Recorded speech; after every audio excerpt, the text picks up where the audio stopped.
Assalamualaikum warahmatullahi wabarakatuh. Perkenalkan, nama saya Nisa dari kelas 10 SMK Al-Madaniyah. Di sini saya akan membahas tentang alsintan beserta fungsinya. Jika kalian ada yang belum tahu apa itu alsintan, jadi alsintan adalah sebutan untuk alat-alat yang digunakan di dalam pertanian. Alat-alat yang digunakan di dalam pertanian terbagi menjadi dua bagian. Yang pertama ada alat pertanian modern. Alat pertanian modern terbagi menjadi dua bagian. A. Penggerak utama. Penggerak utama diantaranya adalah traktor. Traktor merupakan kendaraan untuk pengolahan lahan pertanian. Fungsinya untuk menarik atau mendorong alat pengolahan tanah. B. Alat pengolahan tanah. Alat pengolahan tanah terbagi menjadi 6 bagian. Yang pertama ada rotavator.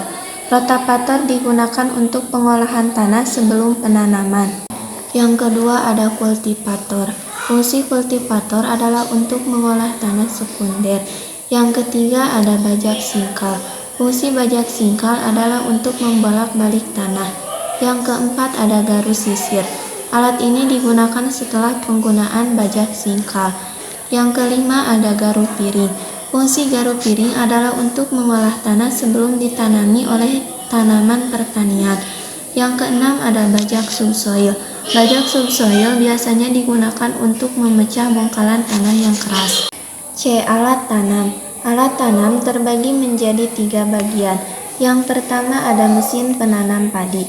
Fungsi alat ini adalah untuk menyebarkan benih padi dengan cepat, rapi, dan menghemat tenaga kerja.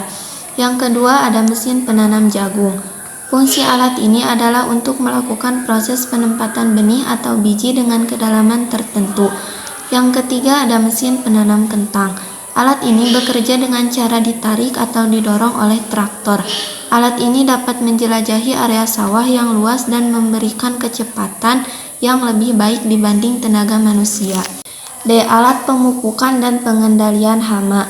Alat pemupukan dan pengendalian hama terbagi menjadi 3 bagian. Yang pertama ada plastik mulch layer. Yang kedua ada mesin penebar pupuk. Dan yang ketiga ada alat semprot dan penyiraman. E. Irigasi atau pengairan. Irigasi atau pengairan terbagi menjadi 3 bagian. Yang pertama ada mesin irigasi. Yang kedua ada sprinkler. Yang ketiga ada irigasi tetes. F. Masa panen dan pasca panen. Masa panen dan pasca panen terbagi menjadi 7 bagian. Yang pertama ada mesin pemanen kacang tanah, yang kedua mesin pemanen tebu, yang ketiga mesin pemanen kentang, yang keempat mesin pemanen wortel, yang kelima mesin pemetik kapas, yang keenam caser bean, yang ketujuh mesin pengupas kopi.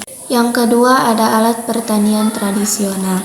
Alat pertanian tradisional terbagi menjadi 11 bagian.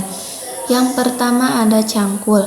Fungsi cangkul adalah untuk membentuk tanah, menghilangkan gulma, membersihkan tanah, dan memanen tanaman akar. Yang kedua ada garpu pacul atau garpu injak. Fungsi garpu ialah untuk menggali tanaman dengan struktur akar yang kokoh dan pasif. Yang ketiga ani-ani atau ketam. Fungsi alat ini adalah untuk memanen padi. Yang keempat arit atau sabit. Fungsi arit adalah untuk memanen, menuai, dan memotong. 5. Gerejeg atau gebotan. Fungsi alat ini adalah untuk melepas biji padi dari tangkainya. 6. Tongkat tunggal atau alat pelubang tanah untuk benih atau bisa juga disebut dengan taju. Fungsi taju adalah untuk membuat lubang pada saat menanam. Yang ketujuh ada garu. Fungsi garu adalah untuk pengolahan tanah tahap kedua setelah pengolahan tanah menggunakan bajak.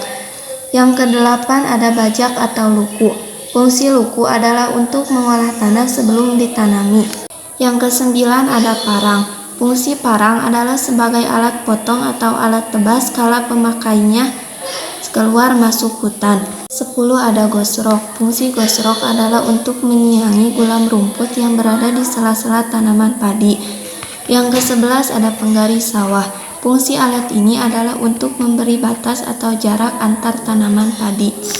Sekian video dari saya, mohon maaf atas kekurangannya. Wassalamualaikum warahmatullahi wabarakatuh.